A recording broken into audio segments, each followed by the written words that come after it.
La Bible en un an, le 2 novembre, le livre des Lamentations de Jérémie, chapitre 1, verset 1 au chapitre 2, verset 22, le livre des Psaumes, chapitre 101, verset 1 à 8, le livre des Proverbes, chapitre 27, versets 5 et 6, l'évangile de Jean, chapitre 4, versets 1 à 42. Le livre des Lamentations, chapitre 1. Comment? Elle est assise, solitaire, cette ville si peuplée. Elle est pareille à une veuve. Elle qui était grande parmi les nations. Elle qui était une princesse parmi les provinces. La voilà maintenant astreinte à la corvée. Elle pleure durant la nuit et ses joues sont couvertes de larmes. Parmi tous ceux qui l'aimaient, pas un ne la console. Tous ses amis l'ont trahie. Ils sont devenus ses ennemis. Juda est en exil, accablé par la misère et un grand esclavage. Il habite au milieu des nations sans y trouver de repos. Tous ses persécuteurs l'ont rattrapé au beau milieu des détresses. Les chemins de Sion sont dans le deuil, car on ne va plus aux fêtes. Toutes ses portes sont désertes, ses prêtres gémissent, ses jeunes filles sont pleines de chagrin, et elle-même est remplie d'amertume. Ses adversaires ont pris le dessus, ses ennemis sont tranquilles, car c'est l'Éternel qui l'a plongé dans le chagrin à cause du grand nombre de ses transgressions. Ses enfants ont marché en déportés devant l'adversaire. La fille de Sion a perdu toute sa splendeur. Ses chefs sont pareils à des cerfs qui n'ont rien trouvé à brouter et qui fuient sans force devant celui qui les pourchasse. Durant ces jours de misère et d'errance, Jérusalem s'est souvenue de tous les biens précieux dont elle jouissait par le passé. Quand sa population est tombée entre les mains de l'adversaire, il n'y a eu personne pour l'aider. Ses ennemis l'ont regardé et ont ri de sa chute. Jérusalem a gravement péché. Voilà pourquoi elle inspire le dégoût. Tous ceux qui l'honoraient la méprisent car ils ont vu sa nudité. Elle-même gémit et tourne le dos. Son impureté se trouve dans les pans de sa robe. Elle n'avait pas imaginé sa fin. Elle est tombée d'une manière étonnante et personne ne la console. Vois ma misère éternelle face à l'arrogance de l'ennemi. L'adversaire a étendu la main sur tout ce qu'elle avait de précieux. En effet, Jérusalem a vu les nations pénétrer dans son sanctuaire, alors que tu leur avais interdit d'entrer dans ton assemblée. Toute sa population gémit, elle cherche du pain. Ils ont donné tout ce qu'ils avaient de précieux pour de la nourriture, afin de retrouver des forces. Vois, Éternel, regarde, car je suis méprisé. Que cela ne vous arrive pas, à vous qui passez sur le chemin. Regardez et voyez s'il y a une souffrance pareille à la mienne, à celle qui me fait si mal, à celle que l'Éternel m'a infligée, le jour où il a déversé toute l'ardeur de sa colère. D'en haut, il a lancé un feu dans mes os et il les piétine. Il a tendu un piège sous mes pieds. Il m'a fait tomber en arrière. Il m'a livré à la dévastation. Je suis constamment souffrante. Sa main a fait de mes transgressions une charge. Elles se sont entremêlées, hissées sur ma nuque. Il a brisé ma force.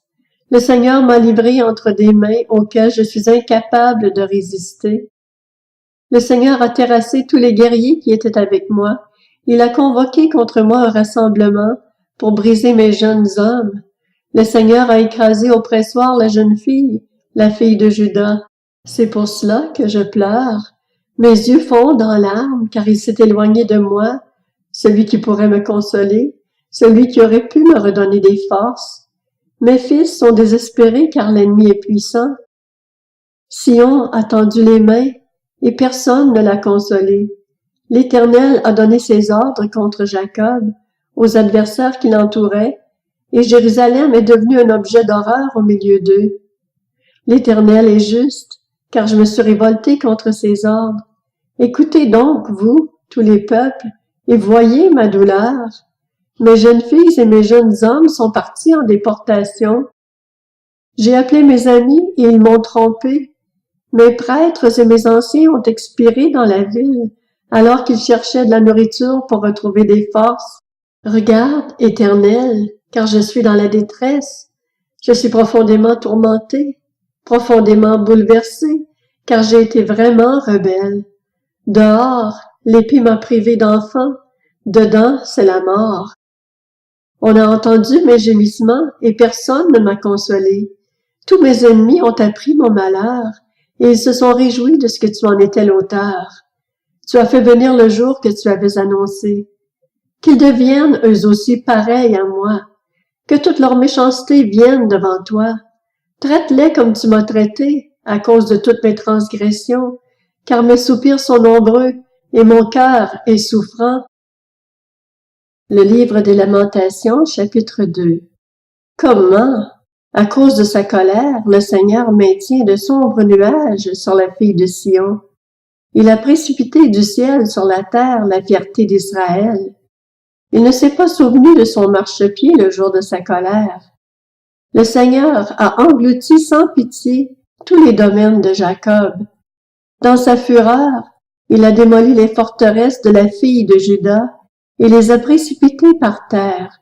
Il a profané le royaume et ses chefs. Dans son ardente colère, il a abattu toute la force d'Israël. Il a retiré sa main droite en présence de l'ennemi. Il a allumé en Jacob comme un feu dont les flammes dévorent tout ce qui l'entoure. Il a tendu son arc comme un ennemi. Sa main droite s'est dressée comme celle d'un assaillant. Il a fait disparaître tout ce qui plaisait au regard. Il a déversé sa fureur comme un feu sur la tente de la fille de Sion. Le Seigneur a été comme un ennemi. Il a englouti Israël. Il a englouti tous ses palais. Il a détruit ses forteresses. Il a rempli la fille de Juda de plaintes et de gémissements. Il est passé en force, comme on force la clôture d'un jardin. Il a détruit son lieu de rencontre. L'Éternel a fait oublier dans Sion les fêtes et les sabbats, et dans sa violente colère, il a rejeté le roi et le prêtre. Le Seigneur a repoussé son autel, détesté son sanctuaire. Il a livré entre les mains de l'ennemi les murs des palais de Sion. Des cris ont retenti dans la maison de l'Éternel, comme un jour de fête. L'Éternel avait projeté de détruire les murs de la fille de Sion. Il a étendu le ruban à mesurer. Il n'a pas retiré sa main pour l'empêcher de tout engloutir.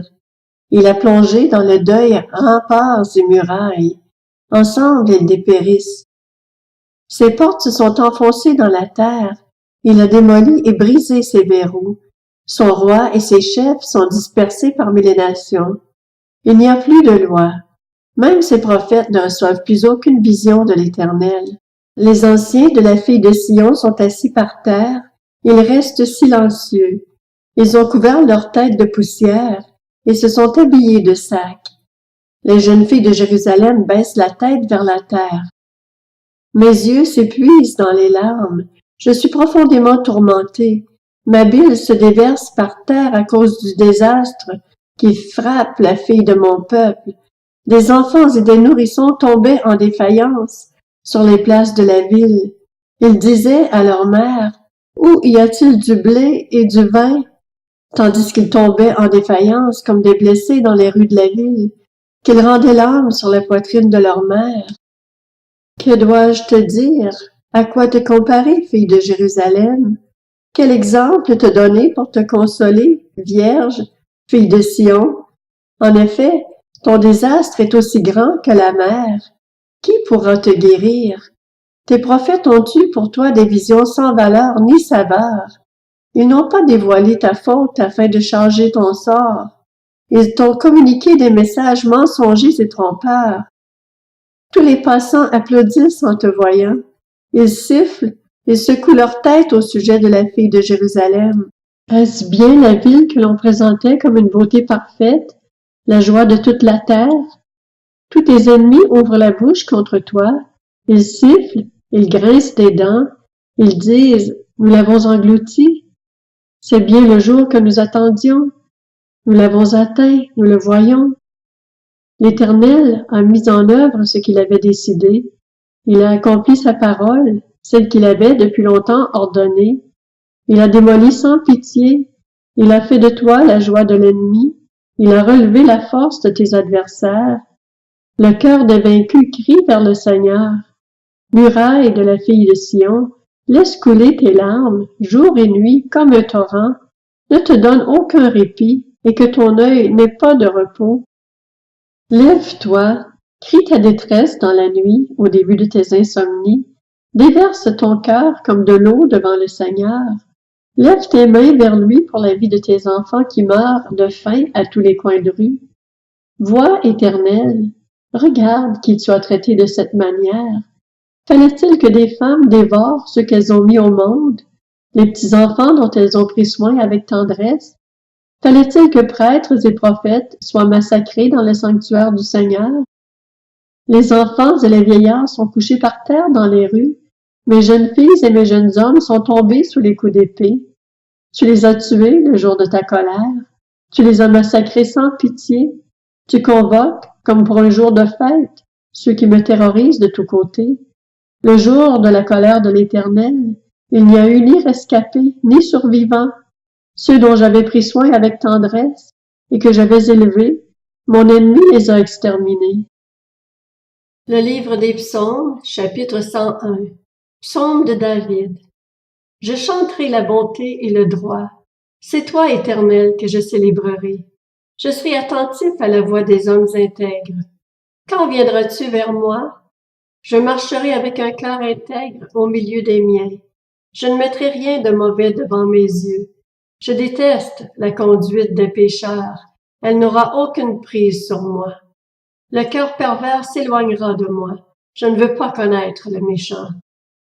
Celui qui dénigre en secret son prochain, je le réduirai au silence. Celui qui a le regard hautain et un cœur orgueilleux, je ne le supporterai pas.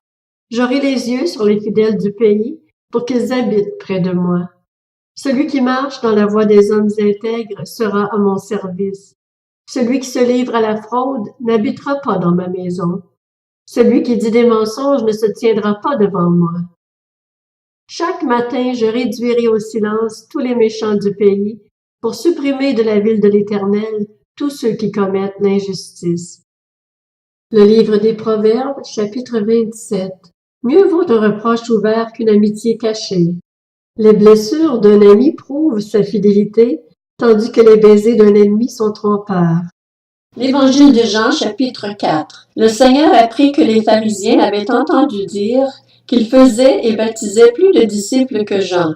À vrai dire, Jésus ne baptisait pas lui-même, mais c'étaient ses disciples qui le faisaient. Alors il quitta la Judée et retourna en Galilée.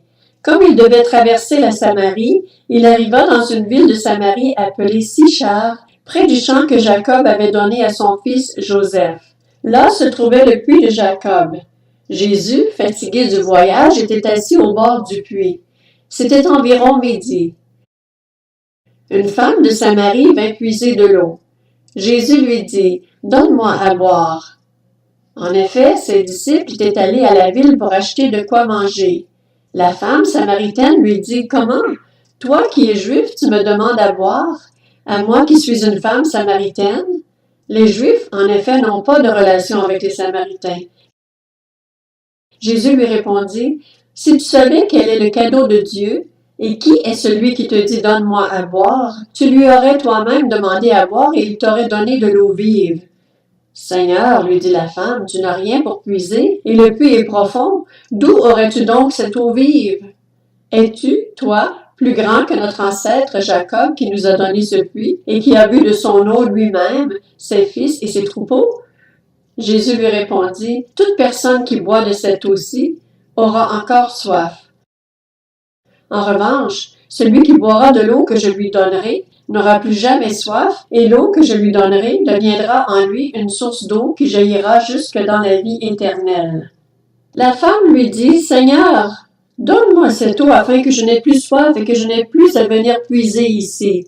Va appeler ton mari, lui dit Jésus, et reviens ici. » La femme répondit, « Je n'ai pas de mari. » Jésus lui dit, « Tu as bien fait de dire, je n'ai pas de mari, car tu as eu 5 maris, et l'homme que tu as maintenant n'est pas ton mari. En cela tu as dit la vérité. » Seigneur, lui dit la femme, « Je vois que tu es un prophète. Nos ancêtres ont adoré sur cette montagne et vous dites, vous, que l'endroit où il faut adorer est à Jérusalem.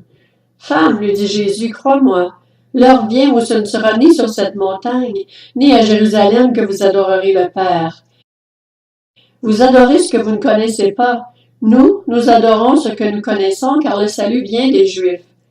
Mais l'heure vient, et elle est déjà là, où les vrais adorateurs adoreront le Père en esprit et en vérité.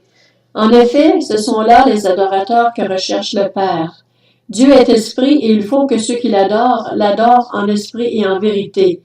La femme lui dit, je sais que le Messie doit venir, celui que l'on appelle Christ. Quand il sera venu, il nous annoncera tout. Jésus lui dit, je le suis, moi qui te parle. Là-dessus arrivèrent ses disciples, et ils étaient étonnés de ce qu'il parlait avec une femme. Toutefois, aucun ne dit, que lui demandes-tu ou pourquoi parles-tu avec elle? Alors la femme laissa sa cruche, s'en alla dans la ville et dit aux habitants, venez voir un homme qui m'a dit tout ce que j'ai fait. Ne serait-il pas le Messie? Ils sortirent de la ville et vinrent vers lui. Pendant ce temps, les disciples le pressaient en disant, Maître, mange. Mais il leur dit, j'ai à manger une nourriture que vous ne connaissez pas. Les disciples se disaient donc les uns aux autres, quelqu'un lui aurait-il apporté à manger? Jésus leur dit, ma nourriture est de faire la volonté de celui qui m'a envoyé et d'accomplir son œuvre. Ne dites-vous pas qu'il y a encore 4 mois jusqu'à la moisson? Eh bien, je vous le dis, levez les yeux et regardez les champs. Ils sont déjà blancs pour la moisson.